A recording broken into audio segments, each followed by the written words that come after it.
Are you interested in angels, demons, spirits, ghosts, and monsters? Are you curious about their origins, tales, and influence upon history and on the present day?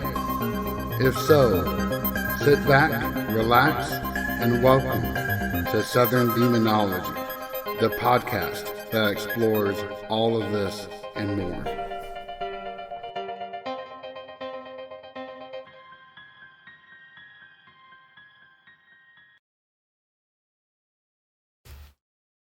Hello all. Welcome back to another episode of Southern Demonology.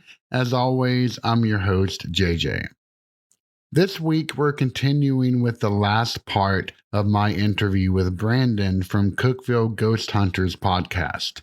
On June 7th, you can actually find an interview with me on his show where we discuss some of the finer points of demonology. Be sure to check out southerndemonology.com or our social media to get links once that comes out. Speaking of social media, Southern Demonology just passed 550 followers on Instagram and 100 on YouTube, which just tickles my heart to death. Also, the website has just been updated to include dedicated listen buttons for various podcast platforms like Apple, Google, iHeartRadio, Stitcher, and quite a few more. While you could always listen to the episodes through the included Acast player on the site, now it should be much easier to do the same through your player of choice. You can find that on both the homepage and on how to listen page as well. I've recently had some consulting done for the podcast by the fine people over at One Fine Play, a software as a service or SaaS website, in order to make Southern Demonology as good as it can be. Stay tuned for some great news that is coming out of that initiative. But one thing I am implementing immediately is a listener inbox, as I really have been wanting to get some more engagement from the listeners. If you go to the website, on the navigation pane, you will find a page called Listener Inbox. We also have a channel on Discord named the exact same thing. If you would like to share an experience or ask a question and have that read aloud, then please feel free to write. As always, I look forward to hearing from you. If you wouldn't mind, please rate and subscribe to this podcast on your preferred platform. That simple action helps me more than I can articulate. And if you would like to do more to help, check out the Help Us Grow page on the website. Finally, I would like to congratulate the two winners of our giveaway, Q Floods and Bob aka Diushi.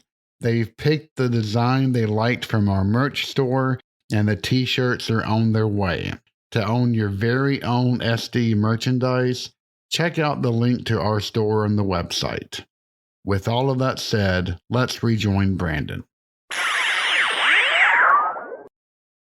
Every single investigation, which I can go on a tangent for hours, but each and every investigation, we say an opening prayer, asking for God's protection, and if that there are any spirits there that need our assistance, to have God use us as like a conduit to assist any spirits in need and to protect us from negative or evil entities. And we say a closing prayer every investigation, because the problem is, being a paranormal investigator in like the Bible Belt of the South, everyone believes, or okay, that's a very general statement, and I do apologize for that. Most people believe that things are either an angel or a demon. There's nothing in between, Right. like no gray area at all. And investigators are just out conjuring demons. And I would like to go ahead and say that is 100% straight up false. Many investigators like us, we are just as religious, just as Christian as everyone else. Well, the fact that you hold opening and closing prayers just sounds not only incredibly intelligent to do, but a beautiful thing to, to commemorate and end the sessions as well. So, yeah, I mean, that sounds really phenomenal. Like a lot of people, they ask me, like, how do I protect myself? And I say, well, the best and easiest thing you can do, which it doesn't cost any money, basically, you need, in terms of Christians, you need to believe in God. If you have a different religion, you need to believe in your higher power, whatever that may be, because this being that you pray to has the authority or the power to protect you from what you are investigating, essentially. Do you get the chance to work with people from different walks of faith in your investigations? To my knowledge, no, not yet. I mean, I am not against it by no means, but I don't believe I have. Gotcha. No, I was curious. I mean, I know that this is the heart of the Bible Belt. It is the buckle, essentially. So I was Oh, just really yeah. curious. Oh, it's a hard buckle right there. Yes, it is. So in our communications, you have mentioned a spirit guide.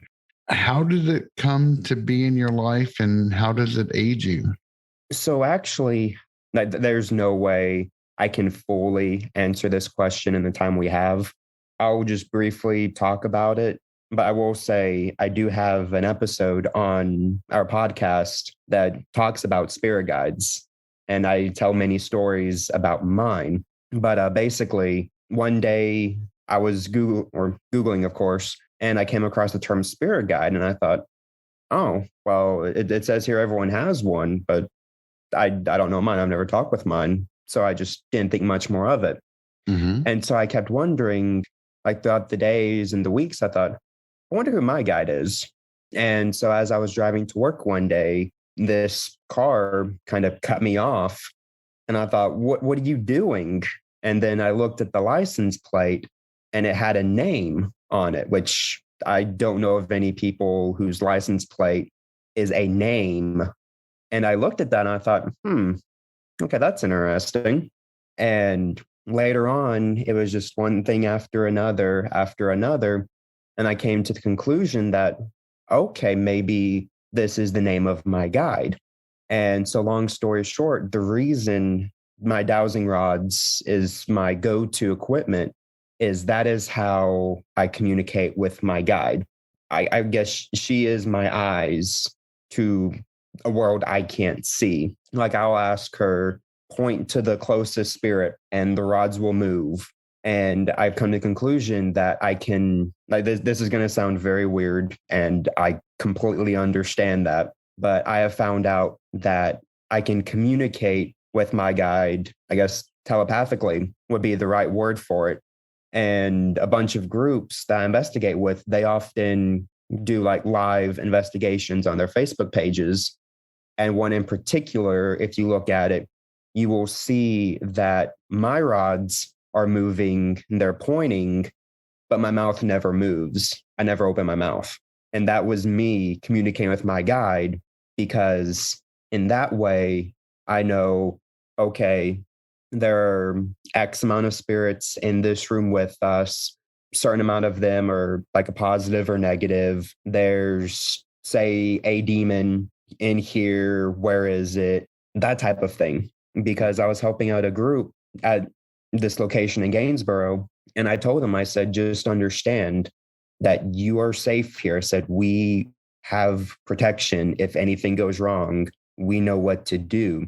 I said, and also, whatever we communicate with, whatever spirit, I said, I will find out if it's who it actually is. And so we would be using dowsing rods and the guests would ask questions and the rods being in my hand would move. And they would ask question like, are we speaking with a child? And the rods would cross for yes. And in my experience with teaching myself demonology, I've gotten to the point where if a spirit crosses the rods for yes, as I ask, are you a demon? And it says yes, I am not as phased by getting a confirmation that I am talking to a child. Like if I find out we're communicating with a child, my guard shoots up more than anything because I'm thinking, okay, is this really a child? And my guide will tell me either yes or no. I understand a lot of people, if they do listen to this, and especially if they're really strong in their faith as Christians, they will say that, well, spirit guides are in the Bible, so they're not real, which actually I do address that exact question and actually go in depth with it in the episode I did. Pretty much like there are signs, and I'm sure you are well aware that there are signs of a demonic presence. And at least from my research, there are zero signs in my house, and I can communicate with my guide. We actually were talking during church service today. It's like you have, I would say, like a really good friend that helps you. And I feel that with my guide, investigations are actually like 10 times more fun for me, if that makes any sense. It does. And actually the way in which you came to understand that you had a guide is interesting, because after you had mentioned it, I went and looked it up myself because I have zero experience with the spirit guide.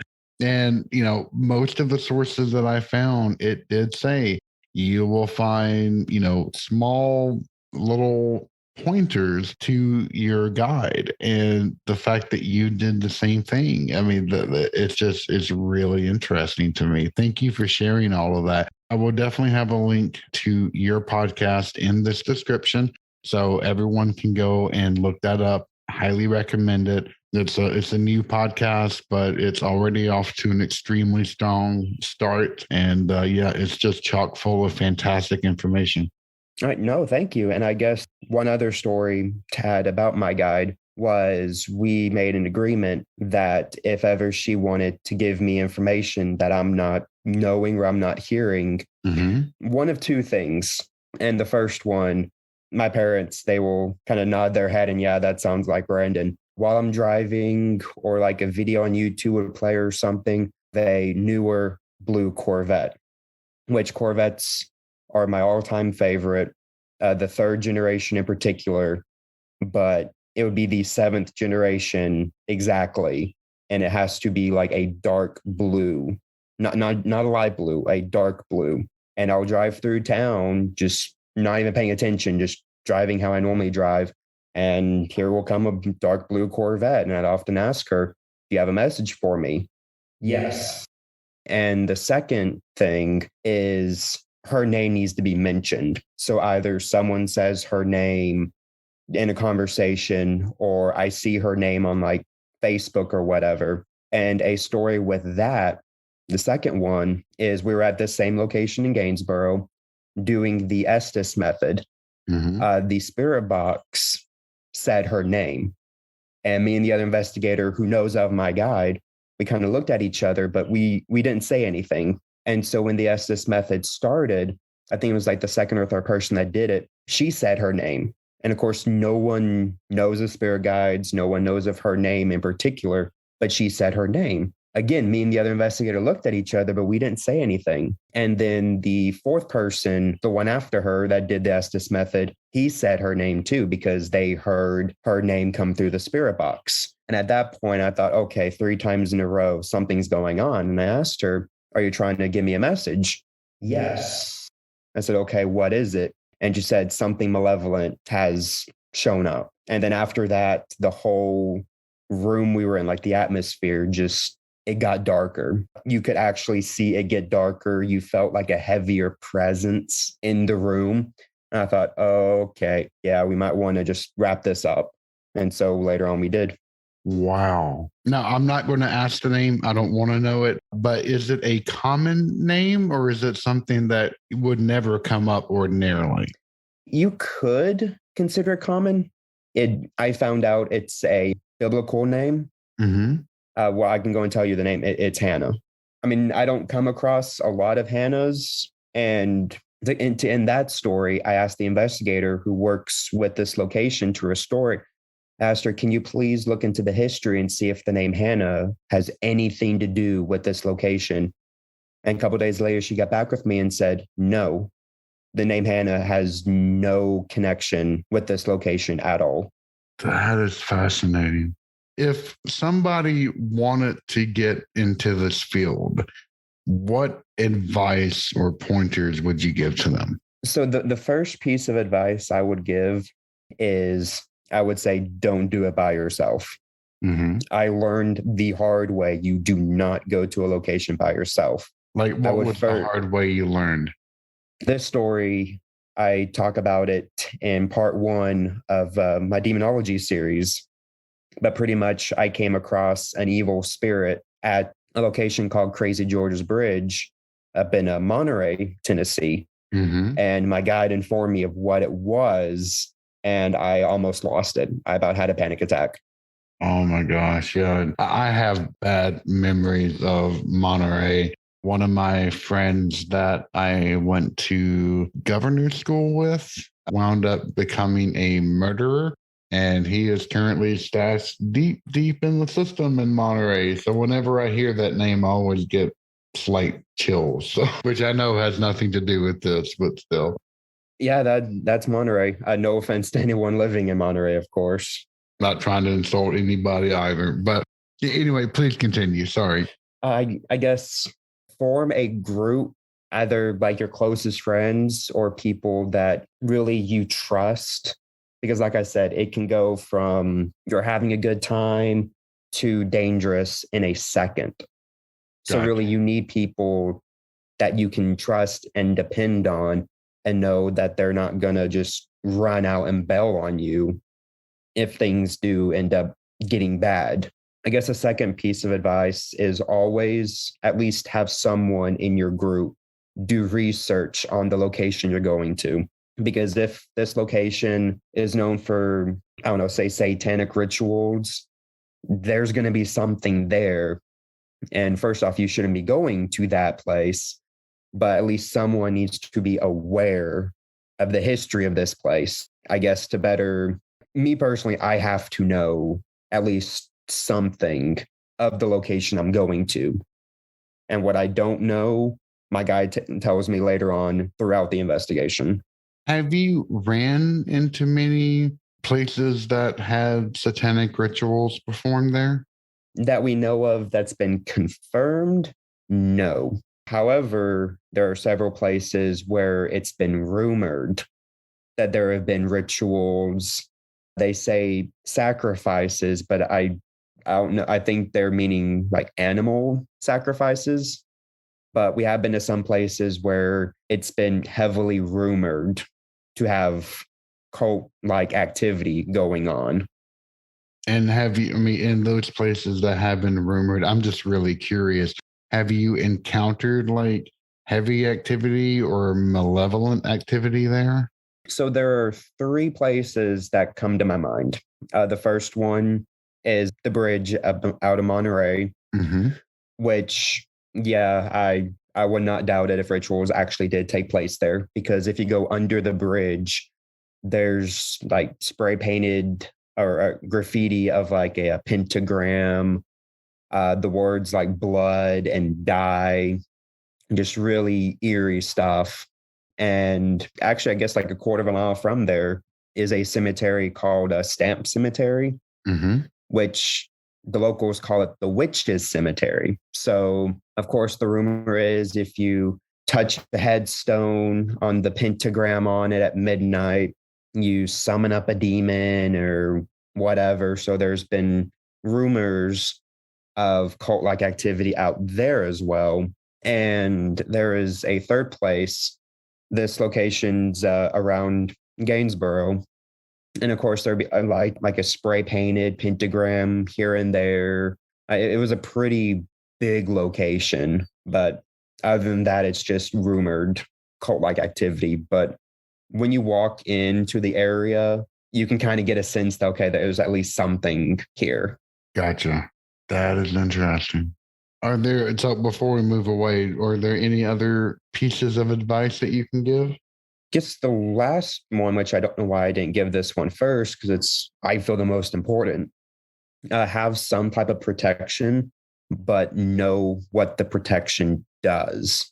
So just because you buy, let's use white sage, for example, just because you buy white sage and okay, as long as I light it, it'll work. In my opinion, it doesn't really work that way. You need to know the difference between, for example, white sage and blue sage, what each one does compared to Palo Santo wood, or what it does in differentiating between holy water type thing.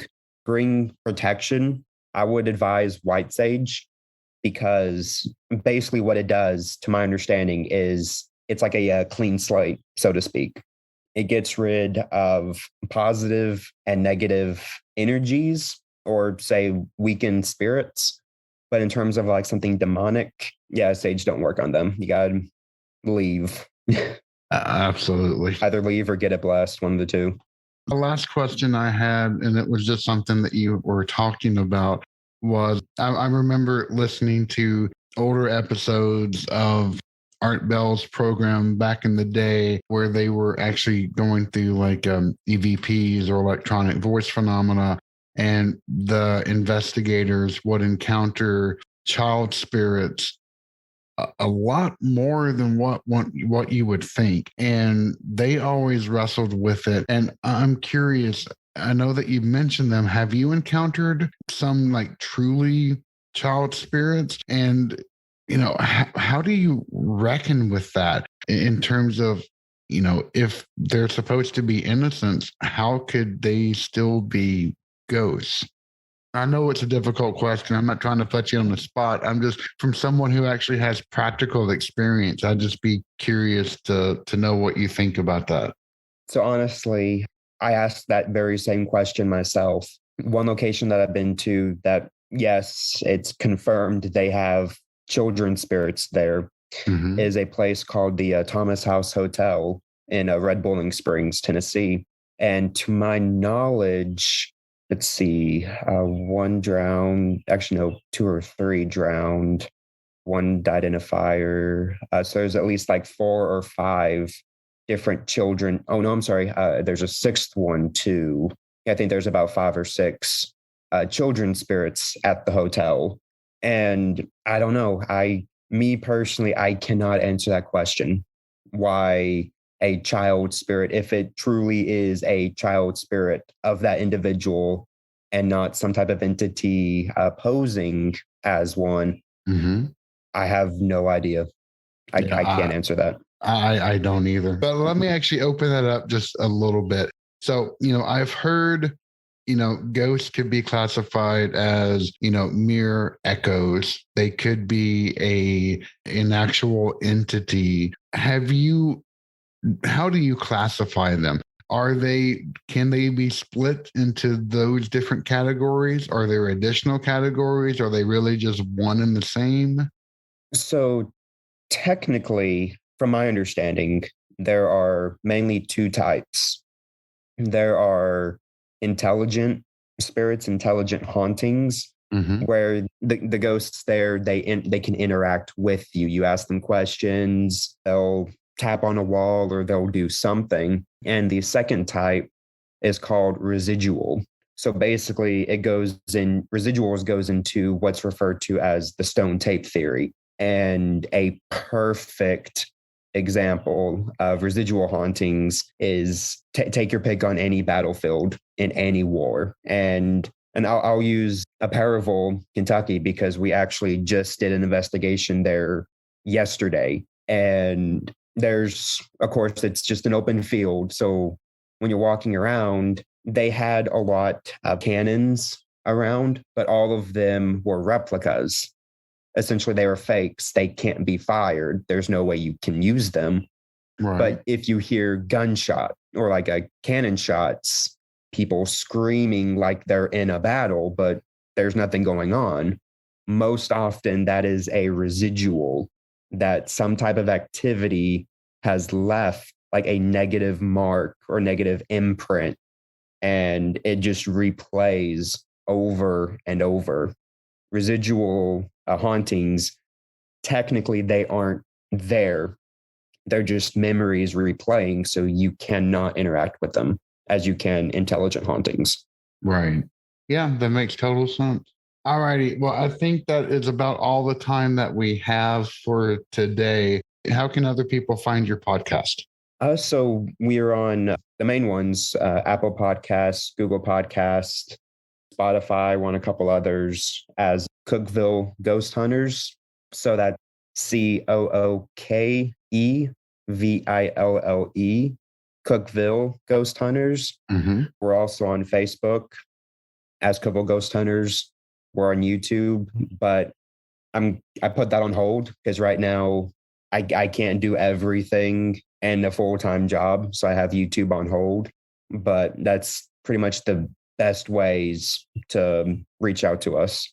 Gotcha. And if you go to southerndemonology.com on the Friends of the Show page, you'll also find direct links over to the Cookville Ghost Hunters podcast as well. Brandon, it has been an absolute pleasure getting to speak to you today. Thank you so much for taking the time to share your wealth of knowledge to all the listeners.